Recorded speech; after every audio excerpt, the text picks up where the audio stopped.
All rise. Veuillez vous lever.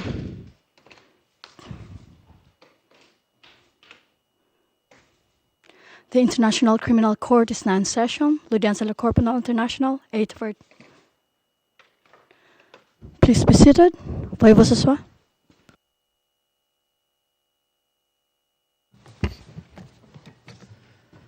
Good morning. The court is in session. Would the court office please call the case? Thank you, Madam President. The situation in the Republic of Kenya in the case of the Prosecutor versus Uhuru Muigai Kenyatta. Case reference ICC 0109-0211. We are in open session.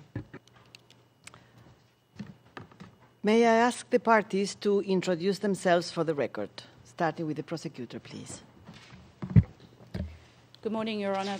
Helen Brady, Senior Appeals Counsel, appearing on behalf of the prosecution, and I'm here today with Mr Reinhold Galmatzer and Ms Priya Narayan, both Appeals Counsel. Thank you. Thank you. The representatives of Kenya, please. Thank you, Your Honour. Good morning. My name is Rose Makena Mushiri, Ambassador of Kenya to the Netherlands, representing the Government of Kenya. With me is Ms Caroline Wamaitha, who is a State Counsel in the Office of the Attorney General. Thank you.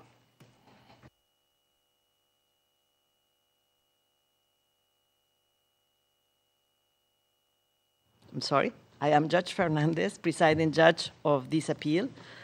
Today, I will read the summary of the Appeals Chamber's judgment on the prosecutor's appeal against Trial Chamber 5B's decision on the prosecutor's application for a finding of non-compliance under Article 87, Paragraph 7 of the statute against the Government of Kenya.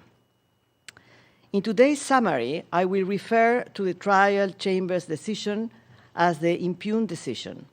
I will refer to the Assembly of State Parties as the ASP and to the Government of Kenya as Kenya. Please note that only the written judgment is authoritative. The judgment will be notified to the parties shortly after this hearing. I will start by briefly recalling the procedural history of this appeal. On 29 November 2013, the prosecutor requested that the trial chamber make a finding of non-compliance under Article 87(7) of the statute against Kenya on the ground that Kenya had not complied with her request for cooperation regarding the production of records in relation to Mr. Kenyatta. On 31st March 2014, the trial chamber adjourned the commencement date of the trial in order to allow further time for the prosecutor and Kenya to solve certain cooperation issues. In that decision, the trial chamber also instructed the prosecutor to submit an updated and revised version of the request for records and deferred its determination under Article 87(7) of the statute. On 7 October 2014, following the submission of the revised request and further consultations between the prosecutor and Kenya, the prosecutor informed the trial chamber that she was renewing her request for a finding of non-compliance against Kenya. On 3 December 2014, the trial chamber issued the impugned decision in which it rejected the prosecutor's Article 87(7) request for a finding of non-compliance against Kenya. In the impugned decision, the trial chamber determined that Kenya had failed to comply with the request for cooperation and that this failure prevented the trial chamber from exercising its functions and powers under the statute. However, the trial chamber found that even having made these factual determinations, it retained discretion over whether or not to make a finding of non-compliance under Article 87 of the statute and to refer the matter to the ASP.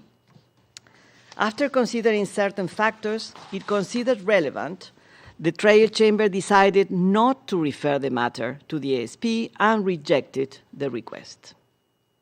On that same day, 3 December 2014, the trial chamber also rejected the prosecutor's request for a further adjournment of the start of a trial date in relation to the case against Mr. Kenyatta. I will refer to these decisions in today's summary as the adjournment decision. On 9 December 2014, the prosecutor requested leave to appeal the impugned decision, which the trial chamber granted on 9 March 2015. On 20 March 2015, the prosecutor filed her document in support of the appeal, to which Kenya responded on 9 April 2015. On 24 April 2015, the appeals chamber granted a request on behalf of the victims in the case against Mr. Kenyatta to participate in the appeal proceedings. The victims filed their submission on 5 May 2015. Finally, on 8 May 2015, after having granted leave, the Africa Center for Open Governance filed observations on the appeal, to which the victims in Kenya also responded. Mr. Kenyatta did not participate in the appeal proceedings.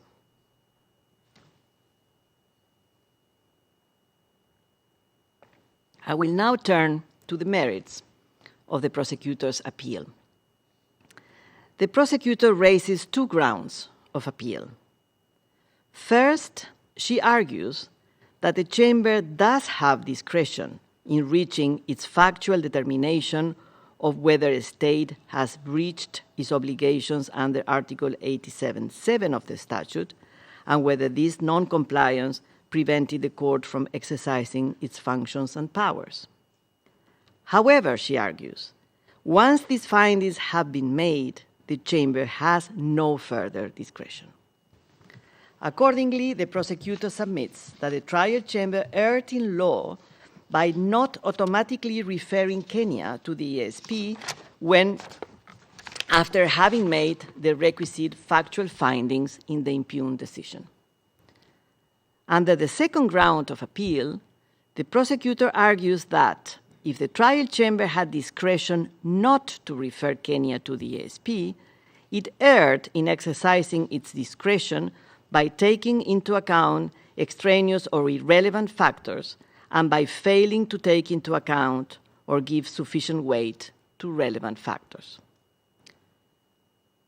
For the reasons that follow, the appeals chamber grants the prosecutor's second ground of appeal and accordingly reverses the impugned decision and remands the matter to the trial chamber.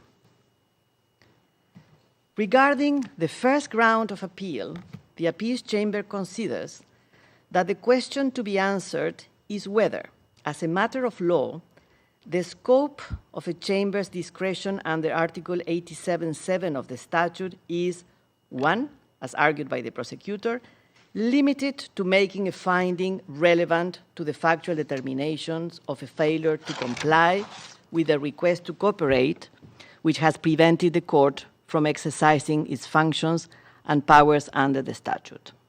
Or, 2, whether it also includes an assessment of whether it is appropriate to refer the matter of the state's non-compliance to the ASP or to the UN Security Council. The prosecutor submits that her interpretation of the scope of the chamber's discretion under Article 87(7) of the statute is correct, based on a plain reading of the text of the provision.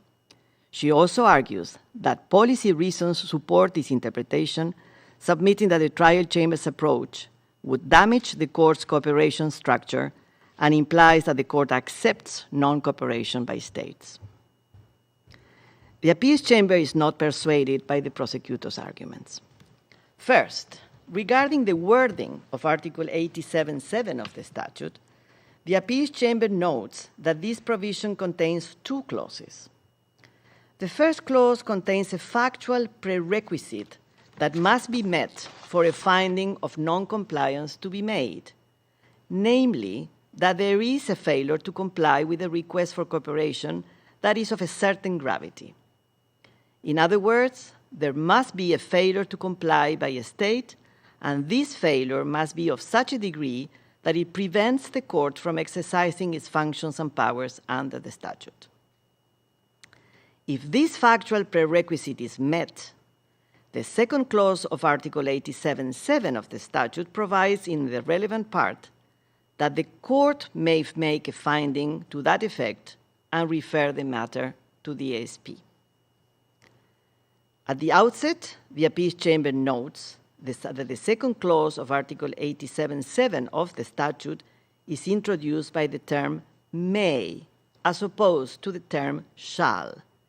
In the Appeals Chamber's view, this indicates that the Chamber has discretion of whether to make or not to make a finding of non-compliance under the second clause.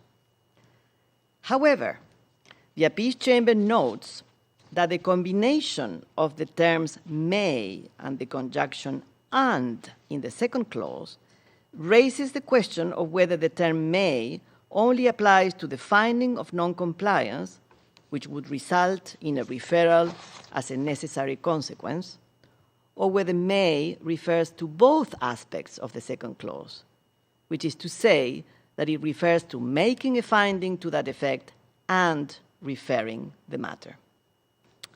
The Appeals Chamber considers that both interpretations are plausible and that under either interpretation, the Chamber retains broad discretion in its determination pursuant to the second clause. In this regard, the Appeals Chamber considers that under the first interpretation, the determination of the factual prerequisite of the first clause is not in itself the finding of non-compliance within the meaning of the second clause, which remains at the discretion of the Chamber. Similarly, under the second interpretation, regardless of whether a Chamber distinguishes between the establishment of the factual prerequisite and the finding of non-compliance, the Chamber also retains its discretion as to whether or not to engage external actors to obtain cooperation by referring the matter. The Appeals Chamber notes that both interpretations have been applied by different chambers in the court. These chambers have consistently found that they have discretion under Article 87.7 of the statute to consider the appropriateness of a referral, even when they have already found that the prerequisite of the first clause has been met. As I have already explained, the Appeals Chamber is of the view that these chambers' interpretations are supported by the wording of Article 87 of the statute. The Appeals Chamber therefore holds that an automatic referral to external actors, in this case the ASP, is not required as a matter of law. The Appeals Chamber is also not persuaded by the prosecutor's policy arguments. In this regard, the Appeals Chamber considers that it is important to take into account the object and purpose of paragraph 7 of Article 87 of the statute. This paragraph is a part of the system embodied in Article 87, which contains the general provisions that govern requests for cooperation and the court's powers in this respect. In the Appeals Chamber's view, this final provision aims to enhance the effectiveness of the cooperation regime under Part 9 of the statute by providing the court with the possibility of engaging external actors to remedy cases of non-cooperation.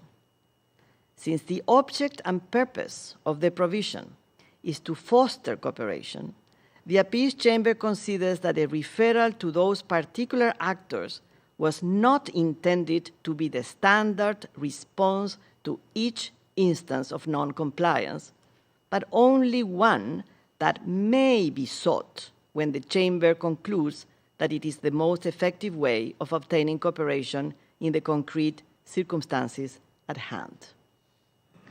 Accordingly, the Appeals Chamber considers that a refusal to refer a matter of non-cooperation to the ASP or the UN Security Council does not, as argued by the prosecutor, imply acceptance of non-cooperation, but may be based on a Chamber's conclusion that a referral would not be an effective means to address the lack of cooperation in the context of that case. In conclusion, the Appeals Chamber holds that the scope of a chamber's discretion under Article 87(7) of the statute comprises 1. Whether to make a finding of a failure to comply with a request for cooperation by a state, which prevents the court from exercising its powers and functions under the statute, and 2. A determination of whether it is appropriate to refer the matter to the SP or the UN Security Council in order to seek external assistance to obtain cooperation with the request at issue or to otherwise address the lack of cooperation by the requested state.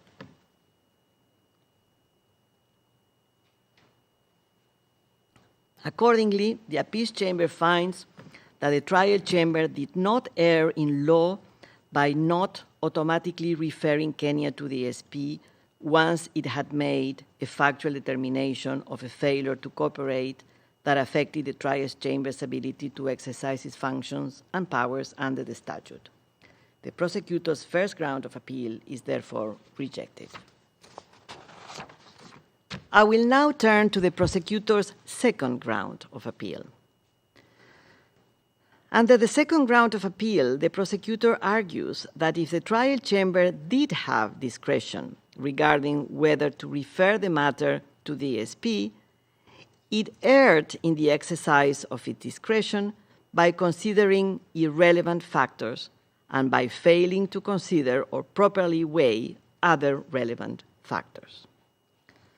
More specifically, the prosecutor argues that the trial chamber conflated the proceedings against Mr. Kenyatta with the non-compliance proceedings against Kenya, which led it to take into account the following irrelevant factors. 1, the impact that the referral would have on Mr. Kenyatta's trial. 2, the sufficiency of the evidence against Mr. Kenyatta and whether the requested cooperation could alter that assessment. 3, that judicial measures may not have been exhausted and that Kenya's further cooperation was still possible. And 4, the prosecutor's own conduct. Kenya submits that the prosecutor has failed to show that the trial chamber's decision not to refer Kenya to the SP was unreasonable and argues that all of the factors considered by the trial chamber were relevant. Regarding the conflation of the two proceedings, the Appeals Chamber notes that non-compliance proceedings and proceedings against an accused before the court are distinct proceedings that involve different parties, being states versus an individual, and have different purposes under the statute, being state cooperation versus individual criminal responsibility. Even where non-compliance proceedings originate in the context of a case against an accused, the interests and rights at stake are not interchangeable between these two proceedings. In this regard, the Appeal Chamber notes that despite previously correctly stating that Mr. Kenyatta was not a party in the non-compliance proceedings against Kenya, the trial chamber took into account its determination that referring Kenya's non-compliance would prolong the criminal proceedings against him. In this regard, the Appeals Chamber notes that in considering whether a referral was appropriate in order to further the proceedings in the main case by securing compliance with the cooperation request at issue, the trial chamber held that it would not be appropriate for the proceedings against Mr. Kenyatta to be further prolonged.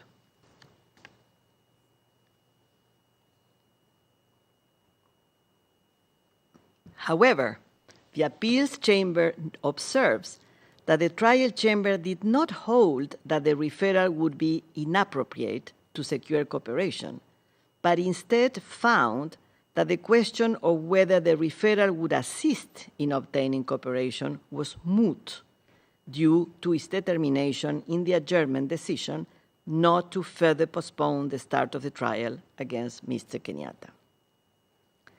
In discussing that decision, the appeals chamber notes that the trial chamber stated that its decision not to refer Kenya was, quote, without prejudice to whether a request for a finding of non-compliance and referral to the ASP may be appropriate in the context of any continuing investigations conducted in the Kenya situation, end of quote. The trial chamber held, however, that any such request would need to be dealt with by way of a separate procedure before the competent chamber. The appeals chamber considers that a referral could have an impact on future cooperation, including for ongoing investigations, even if it is considered inappropriate for purposes of continuing criminal proceedings. Accordingly, the appeals chamber considers that future cooperation by a requesting state is a relevant factor to be taken into account when deciding on the appropriateness of a referral. However, in the present situation, the appeals chamber is of the view that it is for the trial chamber and not another chamber to decide on the matter.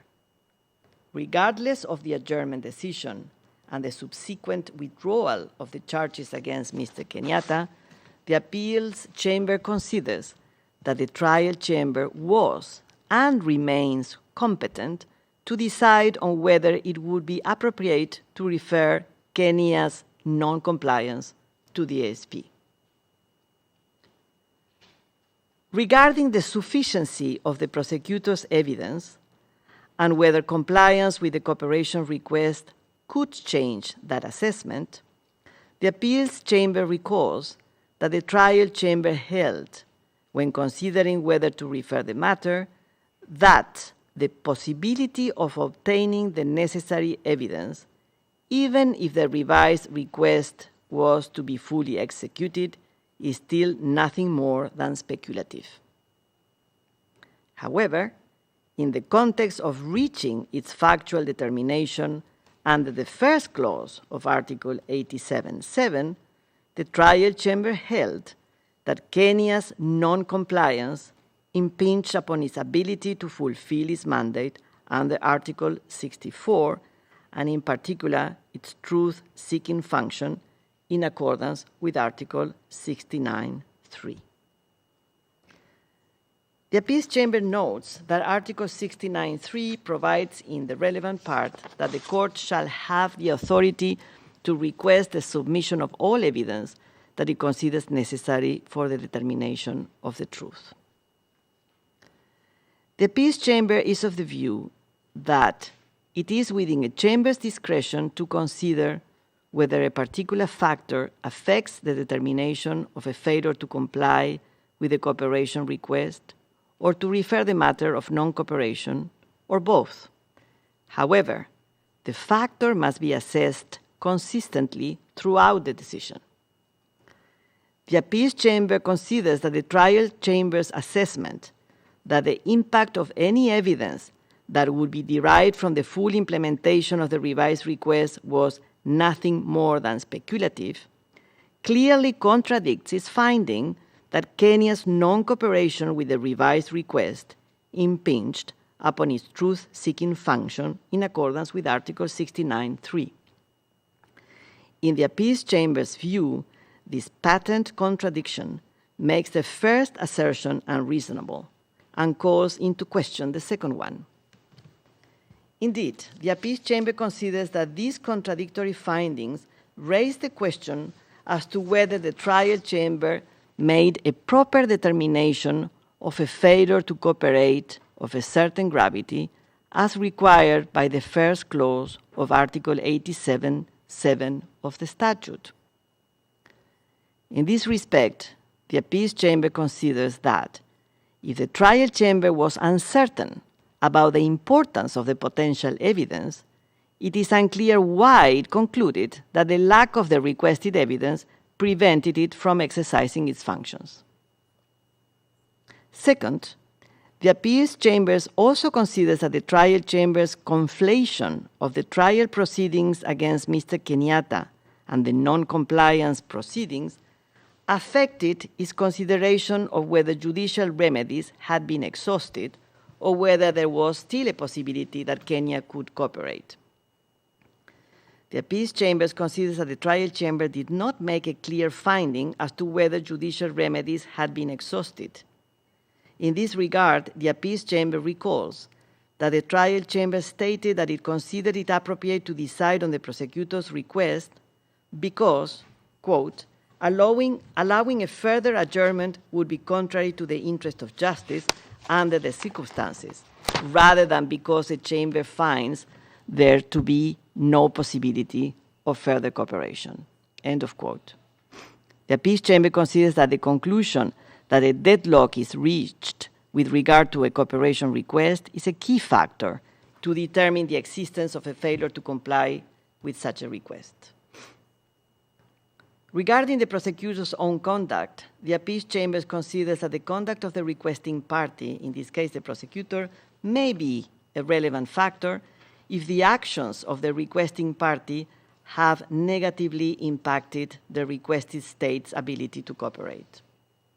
Furthermore, the appeals chamber reiterates that it is within a chamber's discretion to consider whether a particular factor is relevant for its determination on either a failure to cooperate or whether it is appropriate to refer the matter of non-cooperation, or both. The same factor may be relevant for both aspects and may be taken into account more than once, provided that the factor is assessed in a consistent, non-contradictory manner.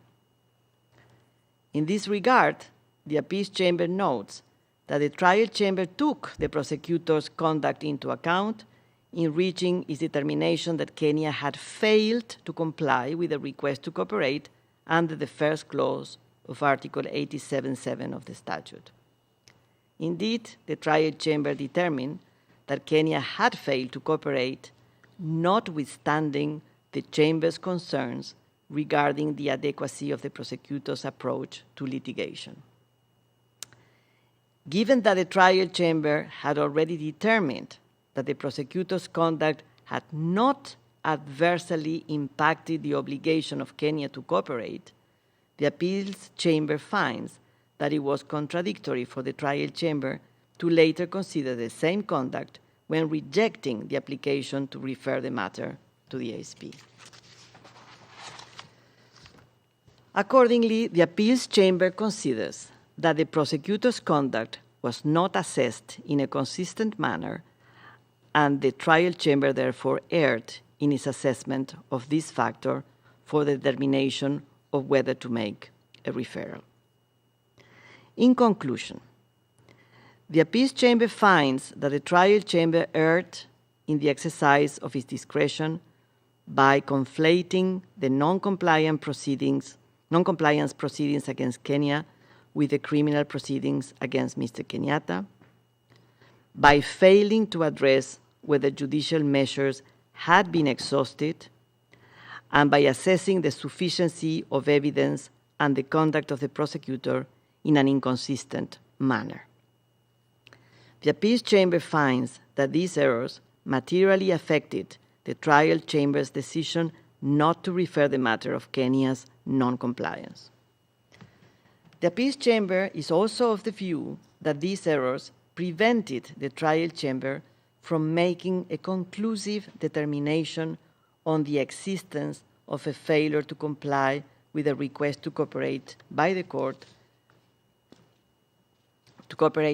which prevents the court from exercising its function and powers under the statute, as required by the first clause of Article 87.7 of the statute. Accordingly, the prosecutor's second ground of appeal is granted.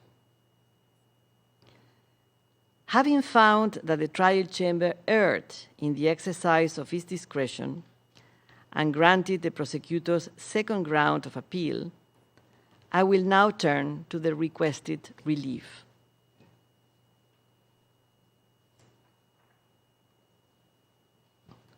The appeals chamber notes that the prosecutor requests that if the second ground is granted, the appeals chamber either make the required findings and refer the matter to the ASP itself, or remand the matter to the trial chamber with instructions.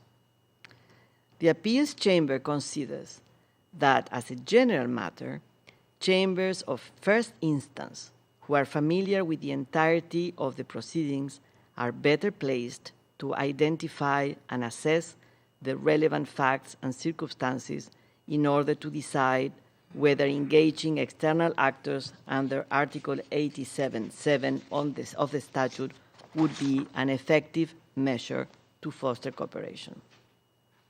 Furthermore, in the circumstances of the present appeal, the appeals chamber is not able to make the necessary finding on whether or not to refer the matter to the ASP in the absence of a conclusive determination by the trial chamber of the factual prerequisite for such a referral.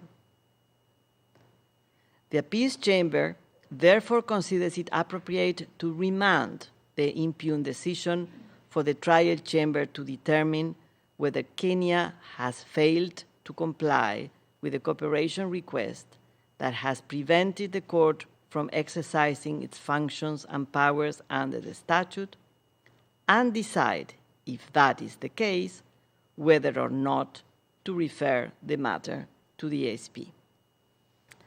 The appeals chamber has provided further instructions to the trial chamber in this regard in its written judgment, which I will now not summarize here today.